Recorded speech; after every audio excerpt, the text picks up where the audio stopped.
How do you fire the most powerful man in artificial intelligence? On November 17th, 2023, 4 people on a video call did exactly that. By then, ChatGPT was the fastest growing product in the history of the internet. 100 million users in 2 months, quicker than TikTok, quicker than Instagram, quicker than anything anyone had ever shipped. Sam Altman wasn't just OpenAI's CEO, he was the face of the whole field. Microsoft had committed $13 billion. Presidents wanted his time. The company looked unstoppable. Then his own board logged on and removed him. No scandal, no fraud, no crime. Just one sentence, that he had not been consistently candid, and the most important executive in technology was gone in the time it takes to run a meeting. It set off the most chaotic week Silicon Valley has ever seen. And 5 days later, the people who fired him were the ones who were gone instead. So that's the easy question. How do you fire the most powerful man in AI? Carefully, it turns out, and not for very long. But the easy question isn't what this story is about. Everybody who lived through that week agrees on one thing. A betrayal happened. Knives came out. Alliances formed and collapsed inside a single weekend, and a company turned on the very people appointed to govern it. The only thing nobody agrees on, the thing we're going to spend this whole episode trying to settle, is who exactly got betrayed.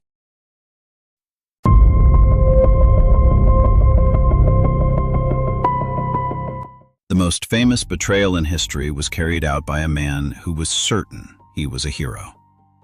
When Brutus put his knife into Caesar, he didn't think he was killing a friend who'd treated him like a son. He thought he was saving Rome. Et tu, Brute, lands as hard as it does precisely because the blade came from the one person Caesar never thought to watch. That's the strange thing about betrayal. From the inside, it rarely feels like betrayal at all. The traitor usually believes he's the only one in the room still doing the right thing. Hold on to that, because the 4 people who removed Sam Altman were convinced of exactly that they were the patriots in this story, not the assassins. To understand what they did, you have to understand the trap that let them do it. OpenAI was not built like a normal company. It was built, on purpose, to be able to do the one thing normal companies cannot. It started in December 2015, not as a startup, as a non-profit. The founders included Altman, Greg Brockman, the researcher Ilya Sutskever, and bankrolling it, Elon Musk. Their mission was an odd one for a technology outfit: to make sure that artificial general intelligence, AI smart enough to outthink humans across the board, ended up benefiting all of humanity. Not shareholders, humanity. There was a cold logic underneath the idealism. If you genuinely believe you might one day build the most powerful technology that has ever existed, the last thing you want is for the people building it to be taking orders from a quarterly earnings call. So they made a promise. No owners, no stock, no profit motive with its hands on the wheel. The trouble is that frontier AI is brutally expensive. Training these models burns through hundreds of millions of dollars in raw computing power, and a pure non-profit was never going to raise that kind of money from goodwill alone. So in 2019, OpenAI rebuilt itself into something nobody had really seen before. It bolted on a for-profit arm that could take outside investment, but capped how much any investor could ever earn from it. And it left the original nonprofit board sitting on top of the entire machine, holding the controls. Look closely at what they were trying to engineer, because it's the whole story. The board's job was not to grow the company. The board's job was the mission. And the board kept the power to overrule the CEO, the investors, the partners, everyone, the moment it decided the company was drifting from what it was built to do. For years, none of this mattered because OpenAI was just a research lab. Brilliant, well-funded, and almost nobody outside the field could have named it. The board oversaw a company the public had never heard of. Then, on November 30th, 2022, OpenAI quietly put a free chatbot online and called it ChatGPT. They genuinely didn't think it was a big deal. Inside the building, it was treated as a low-stakes research preview, something to gather feedback. Then the rest of the world got its hands on it, and the ground moved. In 2 months, ChatGPT reached an estimated 100 million monthly users. Set that against the giants. TikTok needed roughly 9 months to reach the same milestone. Instagram took 2.5 years. In the entire history of consumer software, nothing had ever traveled that fast. Overnight, OpenAI stopped being a lab and became the center of gravity for the entire technology industry. Every company on Earth scrambled to answer it. Google declared an internal emergency. Microsoft jammed the technology into everything it sold. And Sam Altman, calm, fluent, impossible to rattle, suddenly everywhere, became the single most recognizable human being in artificial intelligence. Now go back and look at that governance structure with new eyes. A board engineered to slow things down, to hold the mission above the money, was now perched on top of the fastest growing product in the history of the consumer internet. Billions of dollars in motion. A CEO who'd become a global celebrity, investors lining up around the block begging to get in. For 8 years, the mission and the money had pointed the same direction. Easy to do when there was no money. That era ended the week ChatGPT went viral. 2 weeks before the firing, Altman walked onto a stage at OpenAI's first big developer conference and unveiled a wave of new products to a roaring crowd. He looked untouchable. He had no idea what the people on his own board were about to do. On Thursday, November 16th, Sam Altman received a text from Ilya Sutskever, co-founder, chief scientist, and the name most associated with the actual science behind OpenAI's breakthroughs. The message asked Altman to talk the following day at noon. Altman was in Las Vegas for the city's first Formula One race in decades. He logged on at noon Pacific time on Friday. 4 of his board members were already there, waiting in their little video squares. Sutskever did the talking, and he kept it short. Altman was being removed as chief executive. The announcement would go out within the hour. That was it. There was no warning, no performance review, no quiet exit negotiated over months.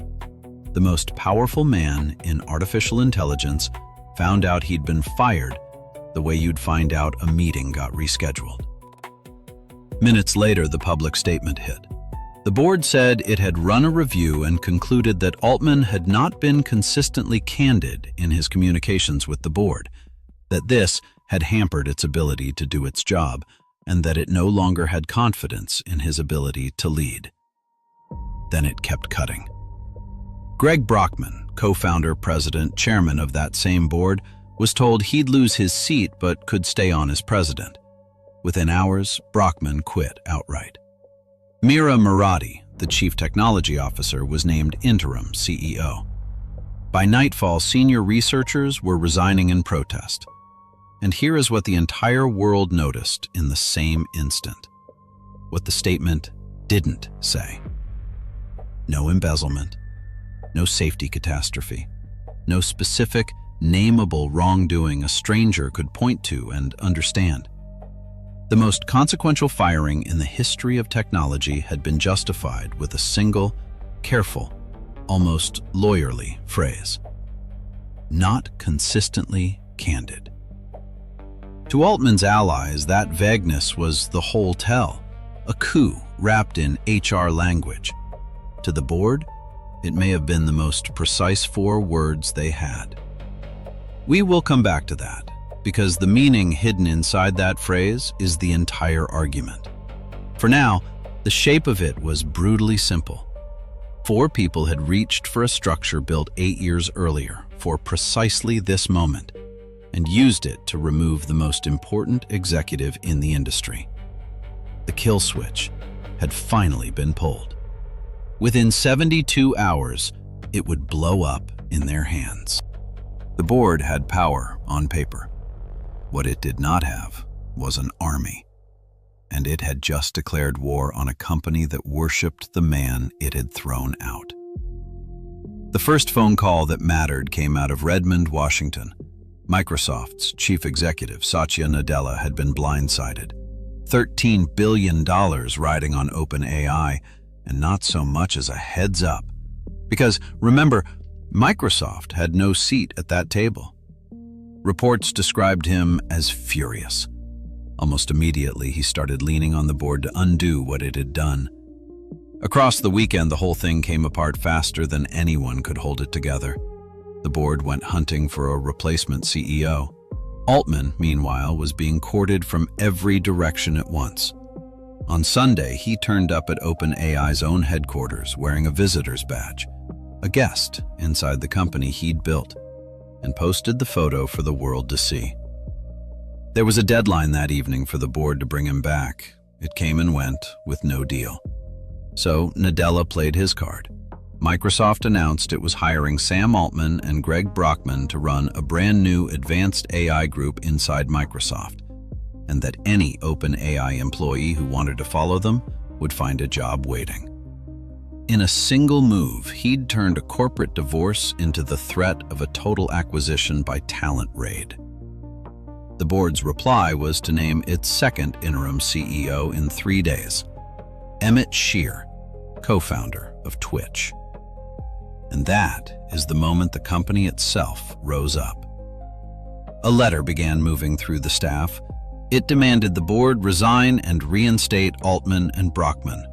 Refuse, the employees wrote, and they would walk straight to Microsoft, which had just promised to take every last one of them. It opened with around 500 names. By Monday, it had pushed past 700. The final tally landed at roughly 738 employees out of about 770. Call it 95% of the entire company lined up against the people who governed it. The letter didn't mince words. The board, it said, had proven itself incapable of overseeing OpenAI, and somewhere in that wall of signatures sat the name that turned a corporate crisis into something closer to Greek tragedy. Ilya Sutskever, the chief scientist, the man who 72 hours earlier had read Sam Altman his dismissal, now signing the letter demanding he be brought back.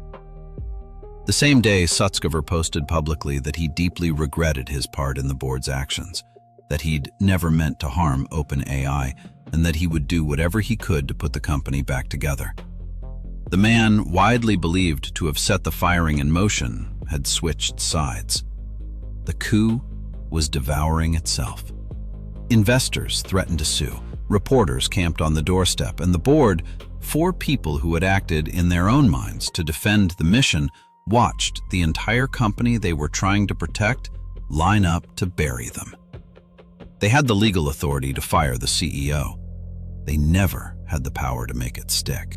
On the night of Tuesday, November 21st, OpenAI announced a deal. Sam Altman was coming back as CEO. 5 days. That's all it had been since the announcement that ended his job. And now the whole thing snapped back into place. Every piece of it, except the people who'd pulled the trigger. A new board was named on the spot. Brett Taylor, former chief of Salesforce, as chairman, Larry Summers, former U.S. Treasury Secretary, and Adam D'Angelo, the lone survivor of the group that had fired him. Brockman returned. Microsoft, the partner that had been locked out of the room, was finally handed a seat at the table, even if only as a non-voting observer. The rest were gone. Tasha McCauley, out. Helen Toner, who would formally resign at the end of the month, out. Ilya Sutskever surrendered his board seat. He lingered on staff for a while and then left OpenAI the following May. Step back far enough and the symmetry of it is almost unbearable. 4 people removed the CEO on a Friday. By the next Tuesday, the CEO had removed 3 of the 4. The mechanism built to let a board overrule a chief executive had been triggered, and then ripped out of the wall by the exact forces it was designed to hold back. The staff, the investors, and the largest software company on Earth had simply refused to accept the verdict, and there was nothing in the structure that could make them. Altman, looking back later, didn't describe it with much warmth. He talked about feeling betrayed, about being exhausted and depressed, and having to walk back in and clean up a mess he hadn't made. From the outside, it played as a flawless victory. The founder restored, the rebels swept away, the company saved at the last second. But a clean victory raises a harder question than a defeat ever could. Because if Sam Altman was so obviously in the right, and the board so obviously in the wrong, why did 4 serious, intelligent people, the company's own chief scientist among them, decide that this man had to go right now? No warning, no second chance. Nobody settled that in those 5 days. They were too busy surviving them. So we have to settle it now. Why did they really do it? For months, there was no answer, only theories.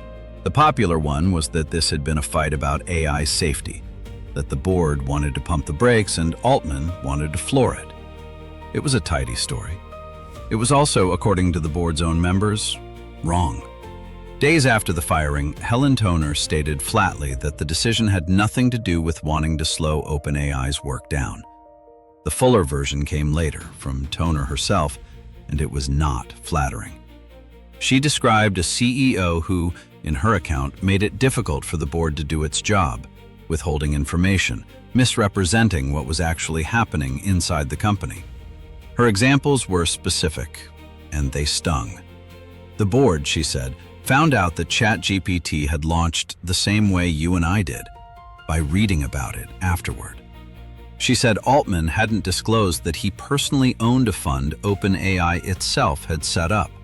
She said he'd given the directors inaccurate accounts of the safety processes the company supposedly had in place. And then there was the part that read like motive. After Toner co-wrote an academic paper mildly critical of OpenAI, she says Altman responded by telling other board members things that weren't true, trying to maneuver her off the board.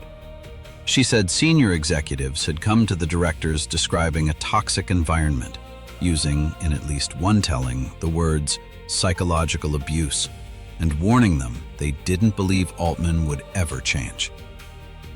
That is one side of the story.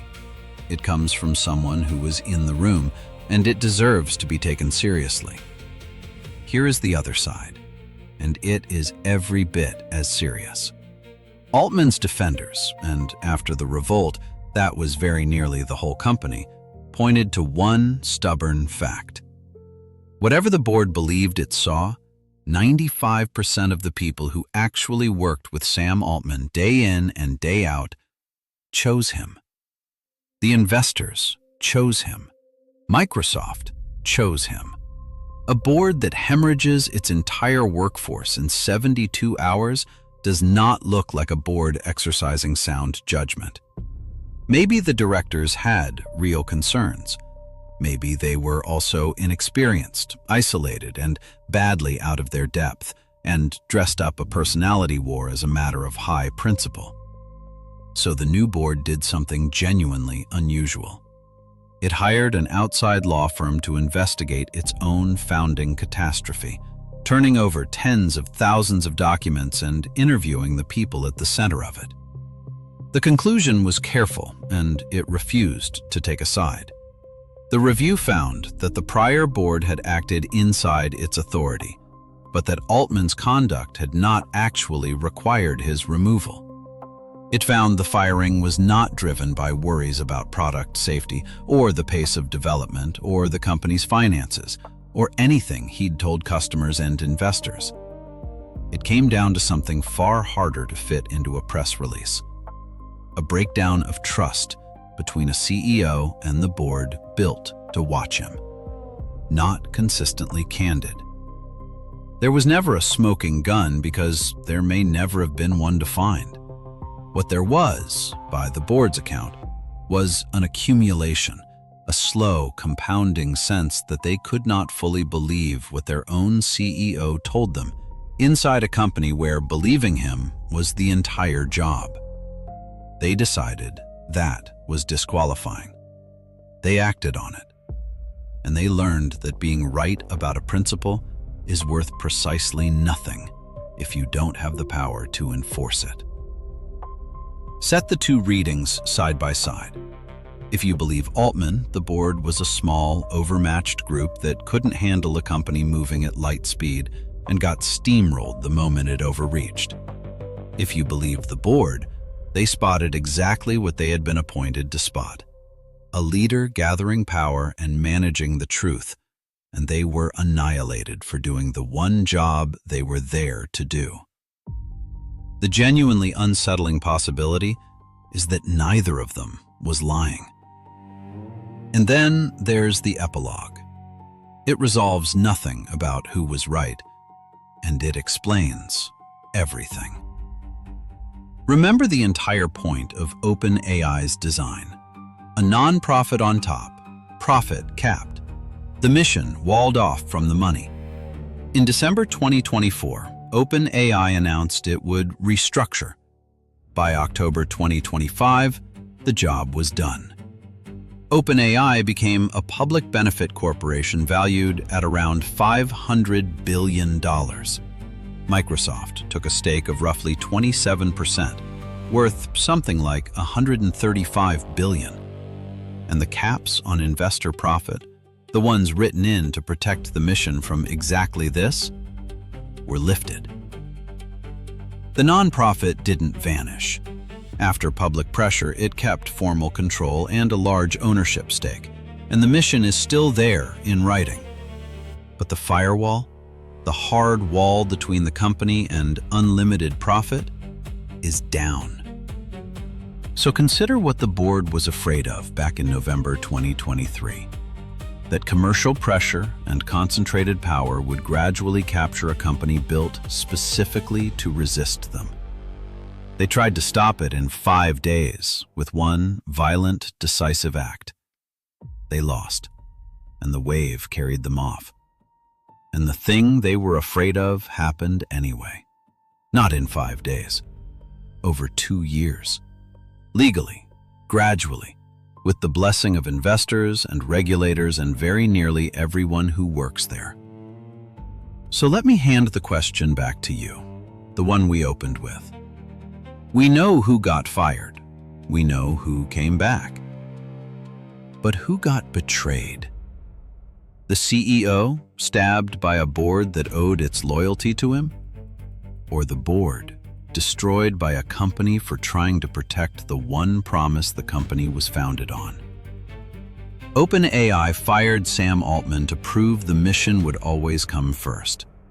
Then it spent the next 2 years proving the opposite. Brutus needed an afternoon and a knife. The board needed 5 days and a video call. But the thing they were all fighting over, the promise that this one would be different, that someone would keep the most powerful technology ever built pointed at all of us instead of a few of us, that wasn't taken in an afternoon. It wasn't taken in 5 days.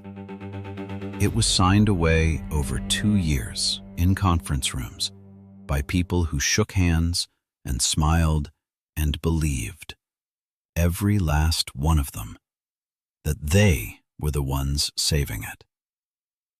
That's the betrayal underneath all the others. Not the kind with a knife.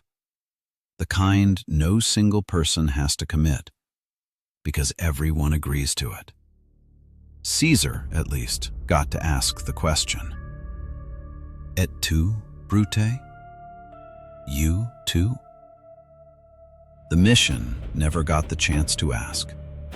By the end, Everyone in the room was a Brutus, and not one of them knew it.